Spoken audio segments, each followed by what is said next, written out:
Hey, Cole, are you ready to bust a move this week on Second to Die? I'm sorry, but I am in my 30s now, and my moving days are over. Well, too bad, because I'm about to take it from the windmill to the wall with the 2016 slasher film, The Winmill.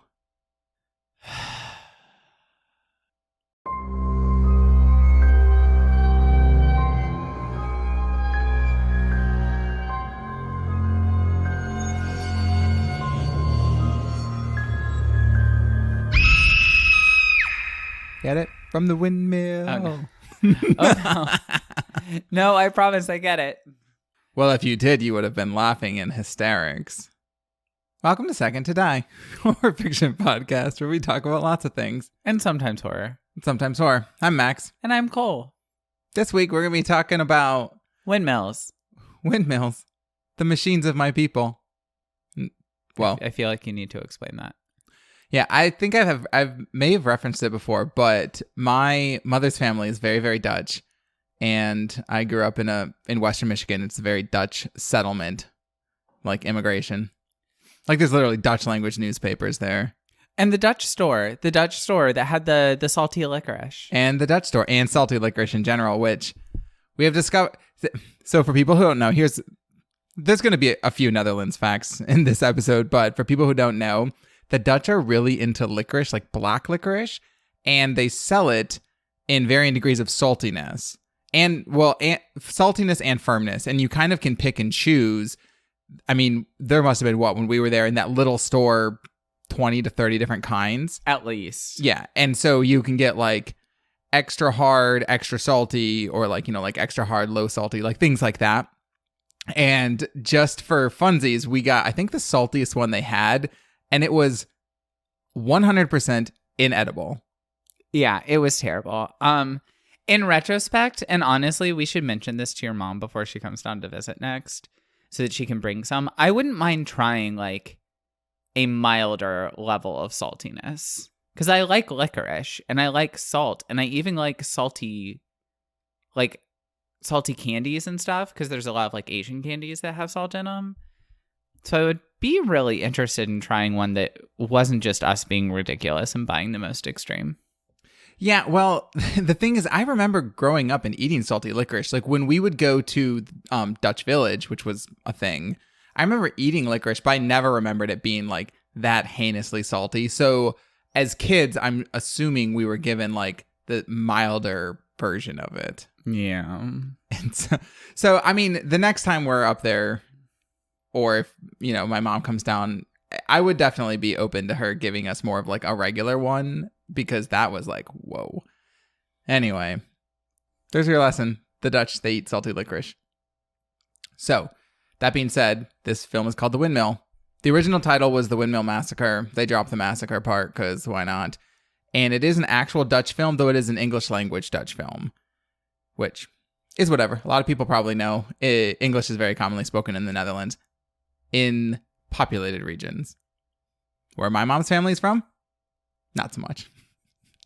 Yeah. So my mother's family's from Friesland, which is oh my god. We probably shouldn't go that far into it. No. So let me just give this explanation really quick for people. This is like second to geography right now. Real quick.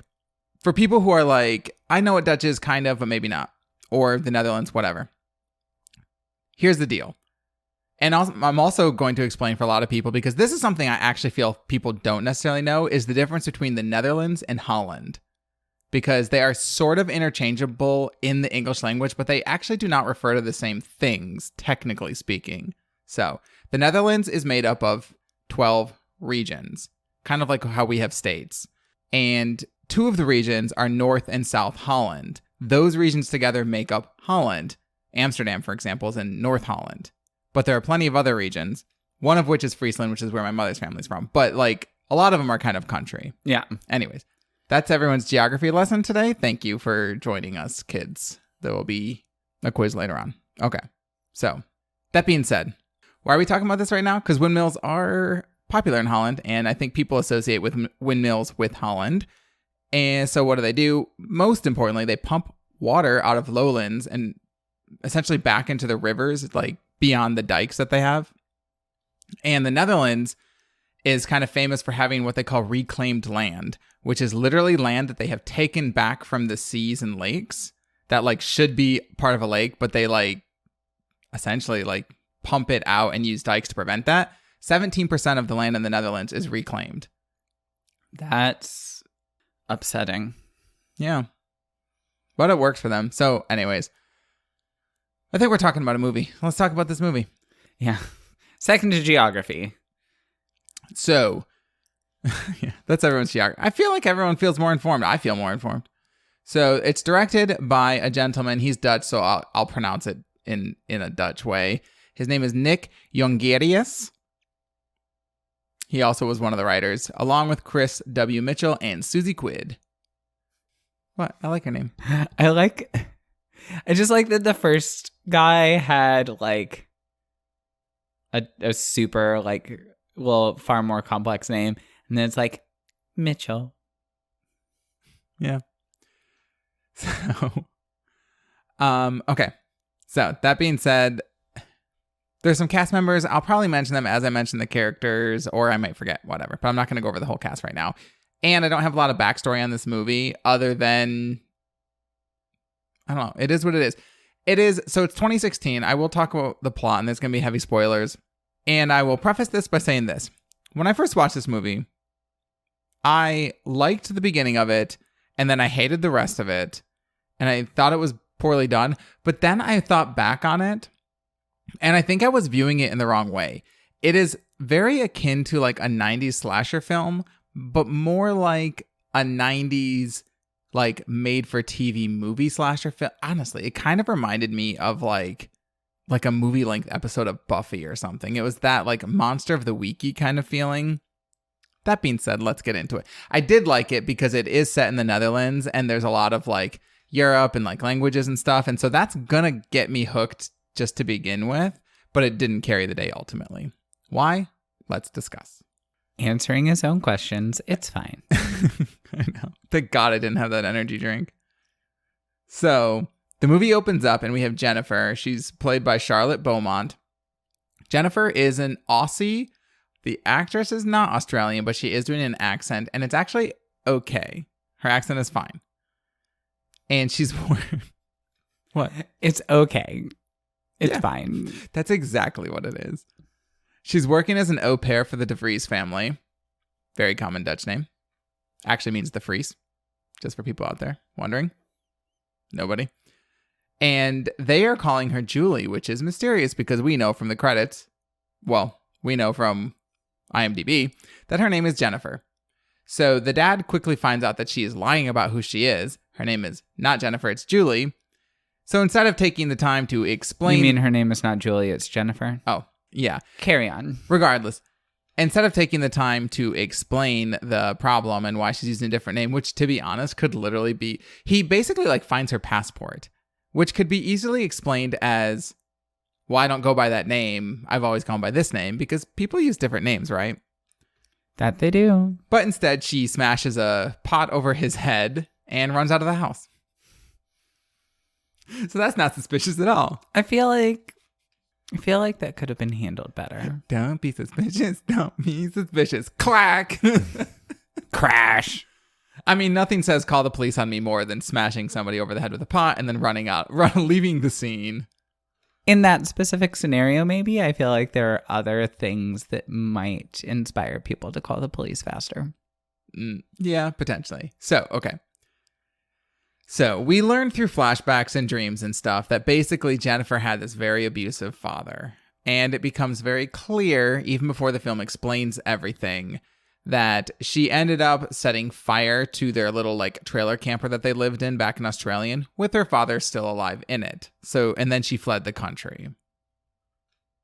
That's intense. Yeah, I mean, I think at this point we can all agree that Jennifer has zero chill. Yeah, no. We also learn later on in the movie, this is not going to be all chronological because it's just easier to explain this way, that not only did she kill her father who was abusive to her, but accidentally her little brother was also in the trailer.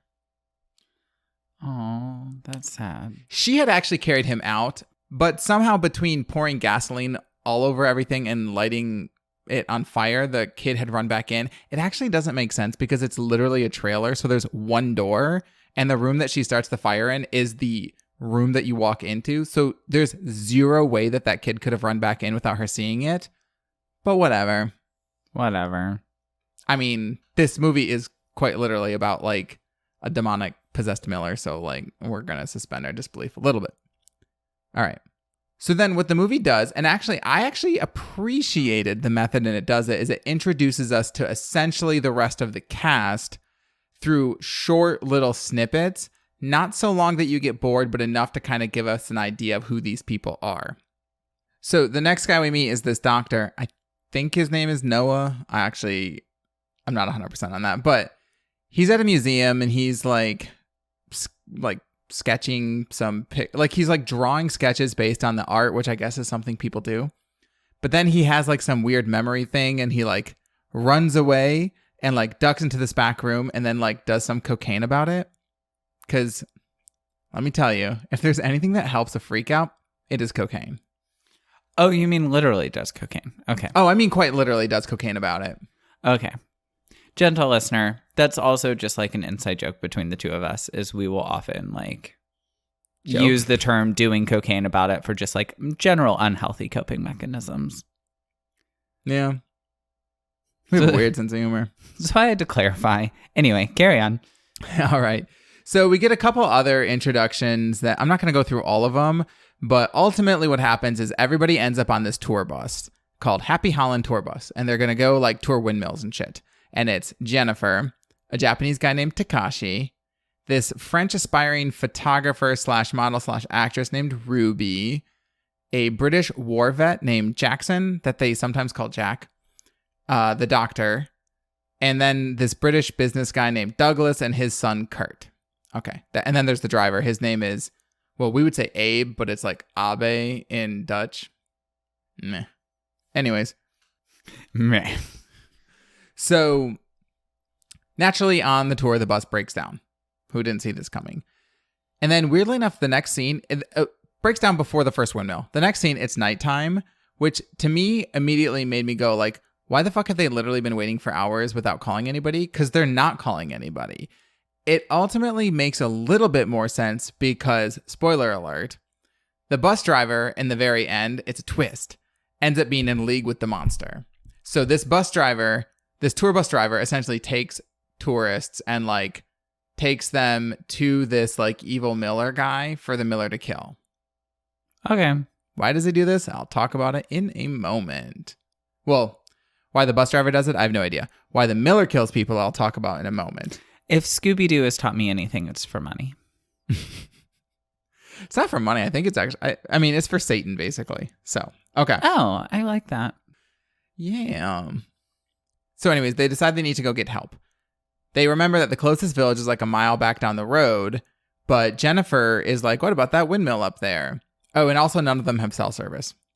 So Jennifer and Jackson, the British war vet, go to try to reach the windmill. Wait, do windmills have houses inside of them, like lighthouses? No. Windmills have mills inside of them, but I think they see it moving, so they assume somebody is in it, which actually is also false because it's not powered by people, it's powered by the wind. Like, it's literally in the name, girl.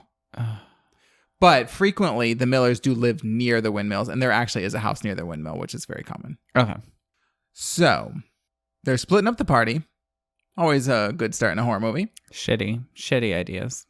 And Jackson is just sitting there minding his own business when all of a sudden he falls down. Why does he fall down? Because somebody cuts his legs from at the ankles and he just like doesn't have any feet anymore with a scythe. And it's at this time that we learn that like the previous night before, Jackson had some like PTSD episode while in the red light district and snapped a sex worker's neck. So, oh my God. So again, horror movie is a very disrespectful place for sex workers. Rage. Yeah. And then we kind of learn that This happens later in the movie, but what I'll tell you, what's happening is all of these people have these like very strong, like sinful past actions they've done, and the Miller kills sinners that don't repent for their actions. Okay. Formulaic, yes. Done before, yes, but I kind of dig it. I'm on the fence about it. Part of the thing that I don't like about it is all of these people on this tour, their past sin is essentially like murdering somebody. And I'll get to like who each person murders in a second, but I feel like they had room to be creative with some of these other like with some other like weird things. Like real quick, I'll just kind of go over it. Like the Ruby, the French woman, she used to be like this big in Japan like face model for toothpaste, and she hired, this is literally how it explains it. It's so stupid. She hired some Yakuza to cut the face of a rival model who later killed herself in shame. That's extreme. Yep. And then so Takashi, the Japanese guy, I don't even 100% know what he did. His grandmother had died, but they don't make it clear whether he had part in killing her. But he's very remorseful, and the Miller ends up sparing him because of that. Okay. He is later killed by the bus driver, which is real rude. It's very, very rude. Yeah. But I'm getting way ahead of myself. And then Douglas, the business guy, basically strangled his ex-wife to death and is taking their kid. In the movie, he explains that he did it because she was seeking full-time custody and he was going to lose custody rights and never see his son again. When it's like, well, if you're the type of dude that strangles somebody to death, maybe you shouldn't have custody of this kid. Exactly. Like, that seemed to be a good decision. Anyway. Okay, so back to some of the plot. So Jennifer basically tells everybody that Jackson was killed, and nobody believes her. And then all of a sudden a figure pushes their bus over like into this little like ditch canal thing. Everybody runs out of the bus, including Kurt, who is the younger kid. He's Douglas's son. And he cuts his hand. And then we learn that he's a hemophiliac. It has nothing to do with the story. It's literally never revisited, but they get really mad about it because, I don't know, somehow they're blaming this all on Jennifer. And they think that she's making it up about Jackson getting murdered, even though somebody literally pushed their van over. They still don't believe her. It's like the weirdest thing. So then they're like, well, what are we going to do? So they're like, well, I guess we'll walk towards that windmill. Okay. Sure. Yeah, why not? And on the way to the windmill, they find like the most rickety ass, broken down, murdery looking abandoned house that has ever existed. And they're like, that looks like a good place to take shelter. So they go in it. Of course they do. Mm-hmm. I hate it. It does work out for them because then it starts to thunderstorm just because it wasn't spooky enough. I do like a dark and stormy night. Mm-hmm. But I don't like a dark and stormy because there's rum in it. And I don't like rum. Yeah. They also realize that Takashi is missing at this time. And I, of course, was like, this dude is the only ethnic minority in this cast. He is toasty toast, right? Like, toasty toast. Yes. But he ultimately did not die because that's when we learned that, that's when we learned that the Miller spared him. Fun fact about him. So the French woman speaks a little bit of Japanese in her character because she used to be like this model, like a toothpaste model in Japan. And so she and Takashi can communicate a little bit. But the actor who played Takashi is the only one who actually spoke Japanese. And apparently he ad-libbed some lines and nobody knew until they were doing like the final edits. And they were like, oh, yeah, he didn't say 100% what was in the script, but they didn't care. And honestly, it's not subtitled, so it literally doesn't matter.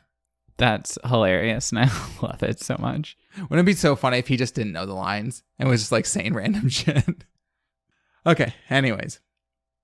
So while they're at the house, they find this old document that's a warrant for the death penalty for Miller Hendrick for witchcraft and making deals with the devil. And then we learn the sort of legend, which is, they say, a legend that's known throughout the country of a Miller who sold his soul to the devil to keep his windmill running, whether there was wind or not. And then people also in the town discovered that he was killing people and crushing the bones of the people he murdered into his flour. So the people all rallied together and like burned his windmill with him in it alive. That's rude. He was just trying to provide the people with calcium-rich flour. Sure. I don't like bones, though. enriched flour. I wonder how many bones he put in it. How many bones do you want? Oh. Okay, so anyways. The next person to die, it's a boring scene, is the doctor. We learn that during surgery, he basically performed a surgery while high and killed a woman. Okay, he dies. So, Takashi ultimately comes back and basically is like, there is this person out here killing everybody, and nobody had believed Jennifer up until this point, but when Takashi says that they believe him because he's a man. Yep. So. I was about to say. Yes. He doesn't have a loom to wander around his body, therefore is not susceptible to hysteria. Yes. Oh, the other kind of interesting thing about this movie, that this is a good thing that I liked. The way that the monster kills people and the way that we learn about people's past misdeeds is through these almost like dreamlike hallucinations, pseudo akin to Nightmare on Elm Street, in that in Nightmare on Elm Street, a lot of the murders happen. I'm trying to think how to say. A lot of the way the manners of people being killed have something to do with the character of the person being killed. Yeah. And that is basically like pseudo mimicked in this because there's these hallucinations. A lot of times it's like the guy who strangled his wife. He's literally like strangled with the rope so tight until his like head gets decapitated, or he's decapitated. Okay, I'm on board. And so it's stuff like that. I do like symbolic murders a lot. The death scenes are also kind of fun. I mean, they're like they're all over the top. Like almost all of them are just super over the top. Very a la Nightmare on Elm Street. That's why this reminded me so much of, I think, like a 90s slasher. And once I started seeing it in that light, I was like, this is better than I thought it was. I was trying to look at it more as like a modern horror movie. It does not stand up to most modern horror in terms of interestingness. Interest? No, I don't like that. We're gonna go with mine. All right. Okay. So then all of a sudden they hatch this plan where they're gonna siphon the gas from the tour bus and burn down the windmill. I don't know why they think this will accomplish anything, because there is nothing to suggest that burning down the windmill is going to do anything to stop this person or this Miller, who, by the way, looks like this like weird shriveled up monster. I don't know. Whoever did the special effects is pretty good. So then in sort of the penultimate scene, essentially, the Miller is about to kill Jennifer when Kurt is the only innocent. He's the young kid, the hemophiliac kid. Kurt's the only innocent in the whole thing. And so the Miller doesn't kill Kurt. And so the Miller is about to kill Jennifer, and Kurt basically finds a lighter and like sets the mill on fire, which in turn makes the Miller, who's about to kill Jennifer, go up in fire and not kill Jennifer.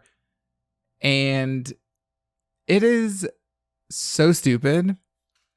But it sort of makes sense, because like the legend has it, he made a deal with the devil, so the townspeople burned down his windmill with him inside of it, and he's linked to the windmill because the deal was for the windmill to keep spinning, yada, yada, yada. Yeah, I guess I get that. I still didn't like it. I would have been upset had the movie ended like this, but it does redeem itself in the final scene, because basically Jennifer and Kurt are sitting there and you're like, okay, so we have the final girl and the innocent kid. This is going to be the climax of or this is going to be the finish of the movie, and like whatever, typical. Except all of a sudden they're looking at the flames in the windmill and the Miller appears again in the flames. And you're like, well, that's weird. I thought he was dead. But whatever, I guess they're just going to say like, he's not dead and the legend lives on, blah, blah, blah. Until a giant metal hook on a chain blasts through Jennifer's skull and splatters her brains all over Kurt's face. And I quite literally laughed out loud because it was so ridiculous and unexpected and incredible at the same time. Jesus. And then Kurt screams. I mean, it was funny. And then an innocent child screams, ha! Well, not like that, but it's just in that whole, like, they thought they were okay, and then, like, it was just, like, brains all over his face. I don't know. There's a humorous element to it, trust me. I think it was supposed to be kind of, like, interesting. Okay. And then the actual final scene is Abe, the bus driver, is back from the dead because he was killed by Jennifer, too. So I guess there's something going on with him. And he's in the city again, and tourists are getting on his tour bus again. He's getting another load that he obviously is going to take to the Miller. Dun, dun, dun. That's the actual end. There's a lot of load jokes there, but I'm not going to make them. I don't think we made a single sexual joke this episode so far. We're great. We're doing a great job this time. Yeah. It's all highbrow humor from here. Highbrow humor and geographical facts. We're rebranding. Okay. So, my quick final thoughts. Like I've said before, I didn't hate this movie. It is sort of cheesy and like very sort of monster of the week made for TV movie-ish. But if you don't mind that kind of a situation, it's not like the worst thing in the universe. The death scenes were interesting. It really just kept reminding me of this like low budget Nightmare on Elm Street thing. Not that it's low budget, but I guess I don't mean that. I mean more like a wannabe kind of Nightmare on Elm Street situation that didn't quite achieve it, but it was okay. The thing is not unwatchable. Yeah. But it's not like the best thing. I wish that they had explored more interesting things with what people's past sins were, because quite literally everybody is just somebody that killed somebody, essentially. Yeah. And aside from that, it was like, I don't know. It's okay. I wouldn't say don't watch it, but I'm not going to tell people to watch it. I'll put it that way. But if you do watch it, order some salty licorice to eat while you watch it. Yeah, I think immersion would help this movie. Some speculoos, some salty licorice. Wooden shoes. Chocolate jimmies on bread. I'm sorry, what? I never told you about that. Like, jimmies that you put on ice cream? The Dutch eat chocolate versions of those just like sprinkled on bread for breakfast. What the fuck? Are you talking about sprinkles? Yeah, but we call them jimmies in the Midwest. What? It is. That's what we call them. Nope, it's fine. Because it's cool. You're wrong, but that's fine. No, because sprinkles are the round ones. Like sprinkles are the round ones that you sprinkle on. Jimmies are the like, what do you call that shape? Those like oblong-y ones. It's all sprinkles. It's fine. It's cool. It's not as descriptive. It doesn't need to be. No. It's fondant. It's literally just fondant you're putting on your ice cream. I like ice cream. Anyways, that is The Winmill. Now tell me what you're going to talk about. All right, Peaches. I'm very, very excited about this week's book. Do you remember The Venue, the book I did for our wedding anniversary? Yes, by TJ Payne. Yes, it was 20 episodes ago. Can you believe it was 20 episodes? Oh my God. 20 episodes ago. I thought it was so much fun. Well, I have another book by that author for you. That's why this week I am telling you all about In My Father's Basement by TJ Payne. Yes, I know. You've seen a porn like that. I get it. No. I was just going to say, and the hopes and dreams of making no sexual references are really, really fading away at this point. They're fading fast. I think it's his second published novel. I'm not sure. He has one other one, and they both came out in 2019. But if you look at like his author page, it has like the other one, then this one, then The Venue in a little cute little row. So I'm just working my way backwards, but I'm taking my time because I only have one more left, and then I have to wait for him to write another book, and I'm really bad at being patient. Well, The Venue was really cool, actually. I loved The Venue. It was so good. Still probably one of my favorite books that I've read for this podcast, and is probably the one that I would recommend the highest. It's just a lot of fun. And he was super cool because he actually listened to the episode. And commented. I know. Mainly because I read him a little bit for having someone use a barbell as a weapon. That was very nice. So he's a sweet baby angel in my book. Yeah, no, we like him a lot. Anyway, so time for the cover. Uh-oh. Looks like somebody's coming in my father's basement. And there it is. There it is. There it is. All right, so, gentle listener, the cover is a guy holding a hammer, standing at the top of some basement stairs. Honestly, it's about what I would expect. I hope he's not going to hammer in my father's basement. I'll be here all night, folks. Okay, that's done. I'm no more of these cheap, low-hanging fruit jokes. You were trying really hard with that second one, too. That one was good. It would be, I hope he doesn't hammer my father's basement, not hammer in. But it's called In My Father's Basement, so I was like, Yeah, I know. And then it ended up ruining the joke. Okay. All right, let's take a look at the blurb. A 60-year-old handyman goes on a murder spree, abducting and torturing people with hand tools. After he's caught, the media wants to hear his story. What made this old man snap? Why did he do horrible things? Or why did he do the horrible things he did?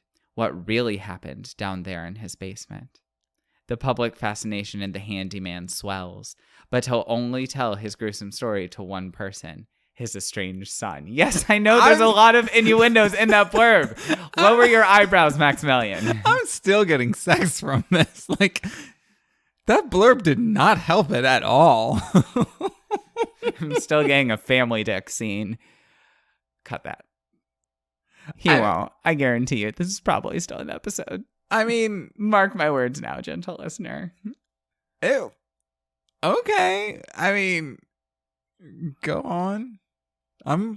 It has sparked my interest. Well, it's about to lose it. So, okay. If your interest is purely sexual, it's about to lose it. The book itself was good. I liked it.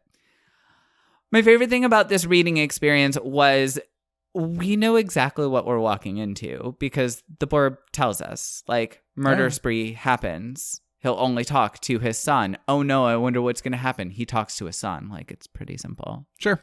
Like, clearly it's going to be from the son's point of view because it's in my father's basement. Like, that's where we're going. So there's not going to be a lot of surprises in the overall plot, but the author manages to weave a lot of surprises into the details. I don't know. It'll make sense later because I'm going to give like a very minor and early on example of it because I obviously don't want to ruin all the surprises, but I want to kind of like give an example. Sure. Not to use that word again. So let's go ahead and get into it. Our opening scene is actually really well done. A cop is responding to a mass killing at a college dorm. And as he finds each body, we get like flashes of the scene of that character's actual death. Okay. So it's like, like, I don't know, someone hears sounds in the hallway and opens the door and gets smashed in the forehead with a hammer. Like that sort of thing. It's really intense, but it's really well done.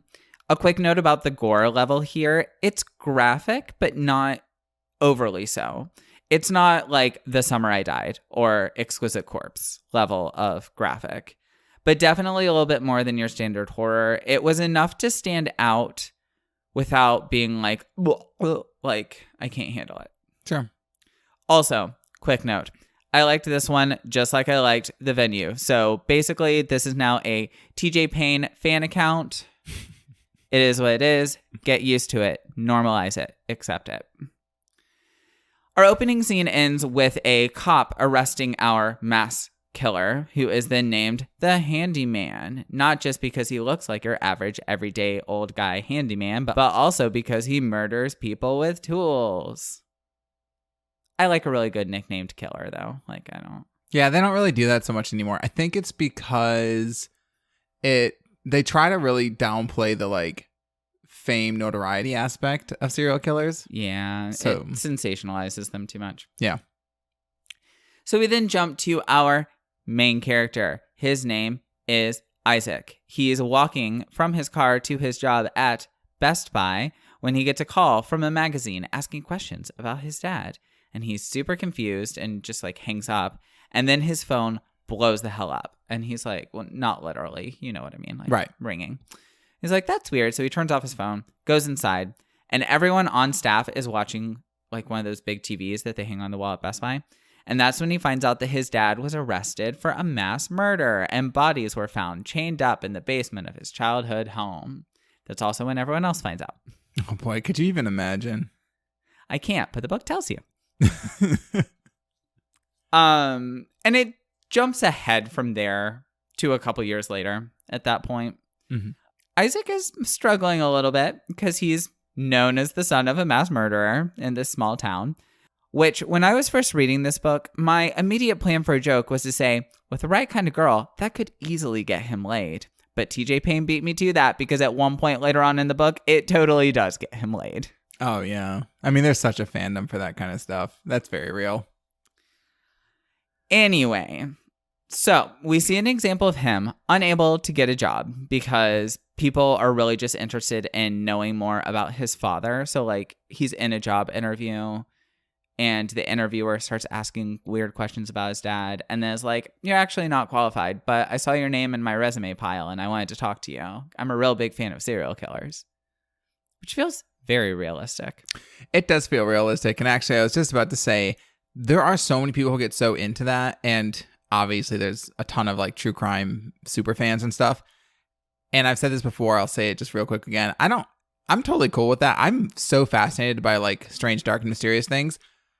But the like sexualization and fetishization of serial killers is kind of where I draw the line at being like, that's not super cool. Yeah, it's a little weird. Okay. Anyway, we also find out that he buys old tools from a thrift shop run by Mennonites. Just kind of random side note. Farm witches? Farm witches, yes. Run by the farm witches. And sells them online, claiming that they were his father's tools. Oh. So he'll be like, authentic tool used by the handyman, $500, and it'll sell. I mean, aside from the fact that that's fraud and illegal, that's a great little hustle. Oh, yeah, no, I totally support it. If your dad's actions affect your future negatively like that, you deserve it to be able to make some money off of that at the exact same time. Also fraud, but whatever, that's fine. He also gets contacted by a man who works at the prison that his father is housed in, offering to set up meetings in a private room with him on the condition that they record the conversations and sell them for like 60 grand to this one person who wants them.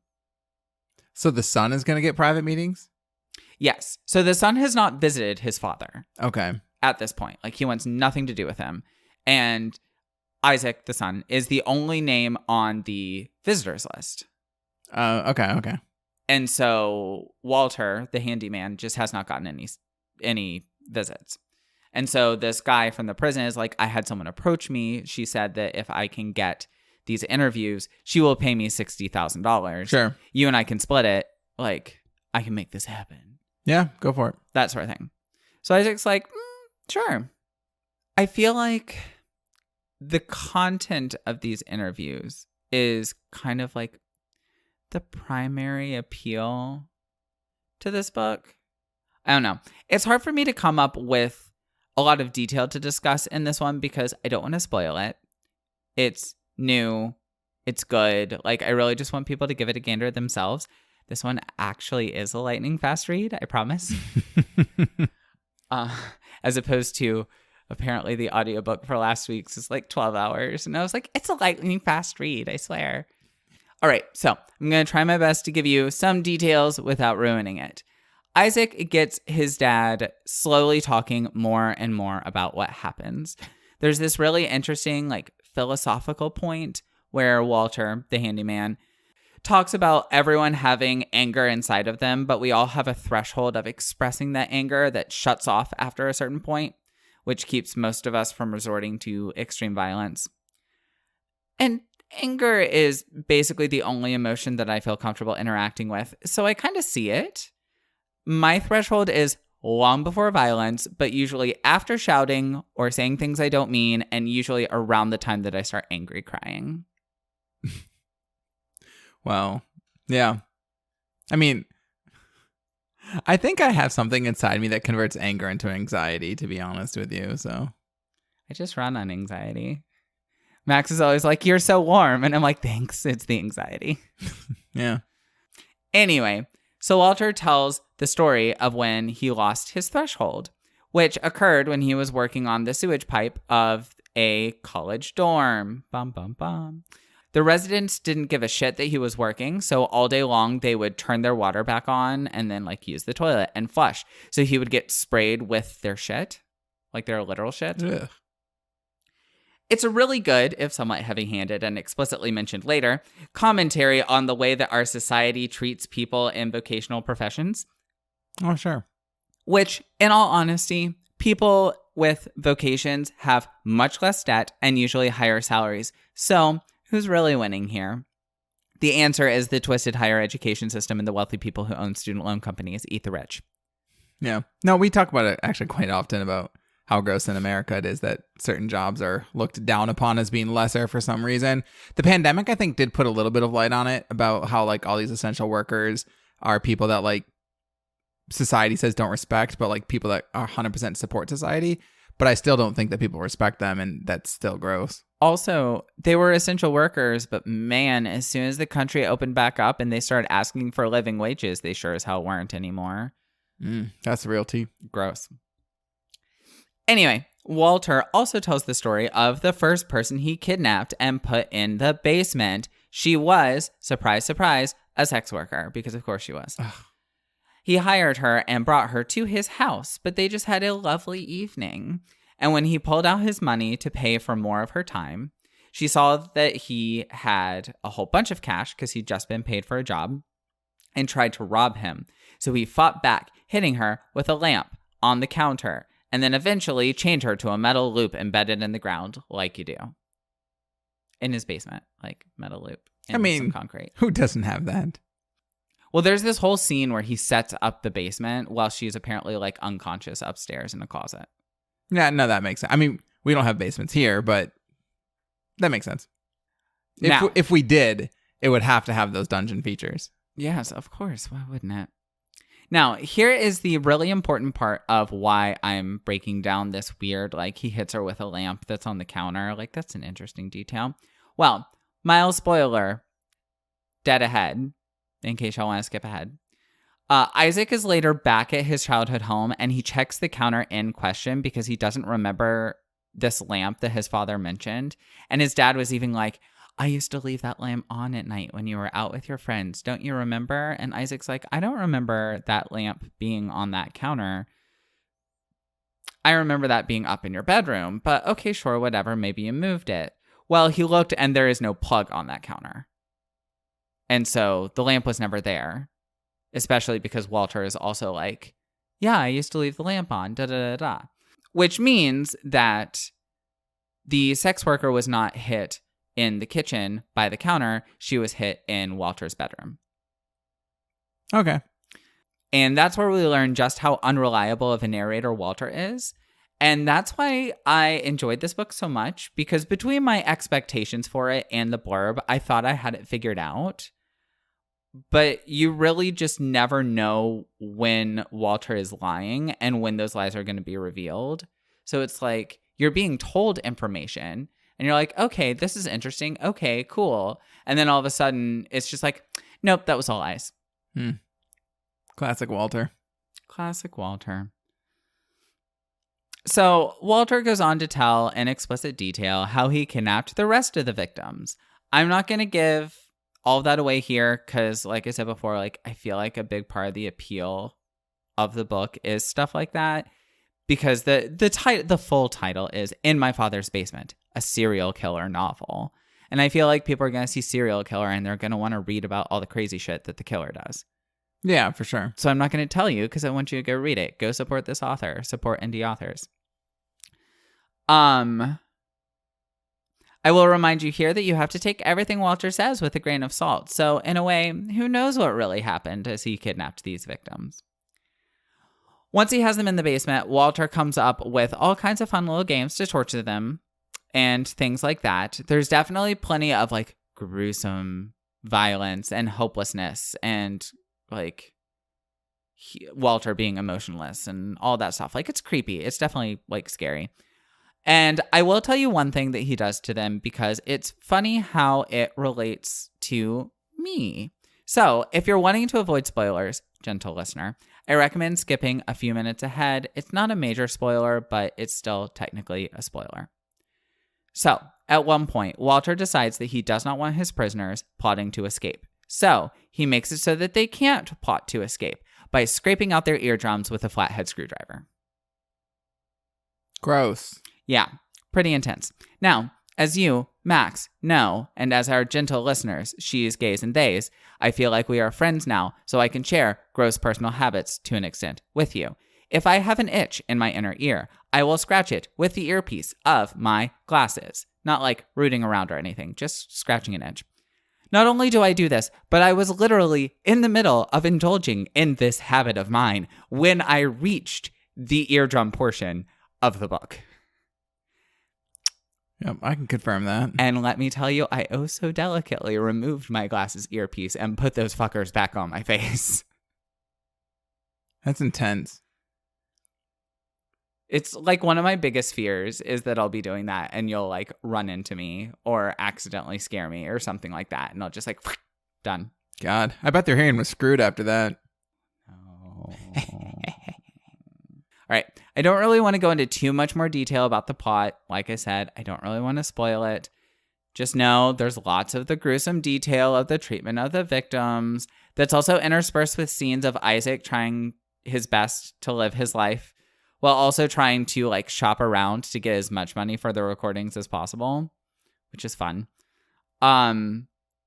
In all honesty, it's very well done. And because Walter is such an unreliable narrator, there are plenty of twists that you won't see coming. So we never really know what's going on. And honestly, by the end of the book, you still don't know exactly what happened in that basement. It's like you think you know. You have what Walter says combined with what Isaac knows about Walter and therefore where those lies might have occurred. But at the end of the day, you don't. And I don't know. I kind of like that. Yeah, no, it's kind of interesting. It leaves it a mystery. But all in all, I'm going to give this one 5 out of 5 flathead screwdrivers with suspicious origins. It was a lot of fun. I really enjoyed reading it. Anytime I found myself thinking, this is getting boring and predictable, all of a sudden you found out it was a big bag of lies. So it kept it exciting. I also really liked the underlying commentary about morality and humanity. I was really glad to be pleased again after being so impressed by the venue. And I'm really excited to read the third book at some point, probably relatively soon, to see if we can hit 3 for 3. It seems so different than the venue because I remember the venue seemed a little, I don't know how else to put it other than kind of like campy at times. It was definitely campy. This seems more like horror. This was like, I would have really enjoyed this when I enjoyed it now. That's not to say I didn't enjoy it now, but like my peak time for enjoying it would have been like when I was 20 and a dishwasher at a seafood restaurant and just angry at everything and really wanted like an angry book. Because at the end of the day, like Isaac is angry at the world. Walter is angry at the world. They're handling it differently.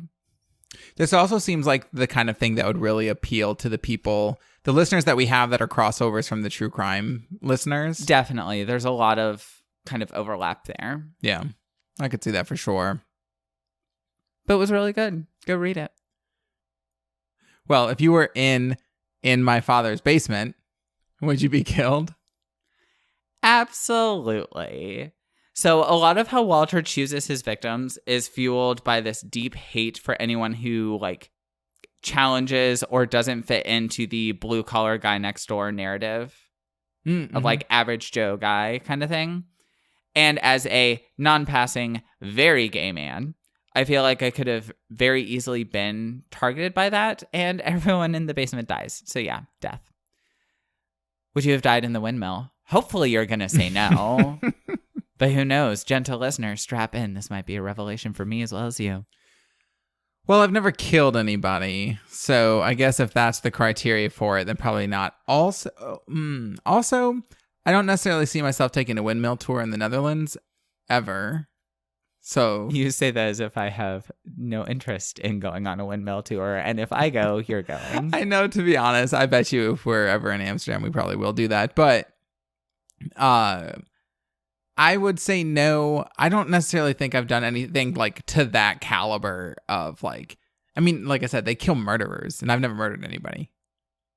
I have met and talked to a lot of murderers. It's just a thing. Again, it's what I do for a living, but myself, no, I've never murdered anybody. So yeah, I don't think so. I mean, I guess it kind of depends. So I'll just clarify this. I don't know exactly to what level of bad person you need to be for the Miller to kill you. Like, do you have to be a murderer? Or could he also kill you because, like... You wear cargo shorts. Well, I mean, yeah, that's probably the next step down from murder. Yeah, I mean, it's right there. It's like neck and neck, honestly. But I don't wear cargo shorts either, so I think I would probably be safe from him. Anyway. Gentle listener, if you wear cargo shorts, get better shorts. Thank you so much for listening. If you would like to find us on social media, you can find us on Instagram and Twitter and Goodreads at Second to Die Pod. You can also email us questions, comments, concerns, corrections at secondtodiepod@gmail.com or directly on Instagram. And remember, if you can't be first, you can always be second to die.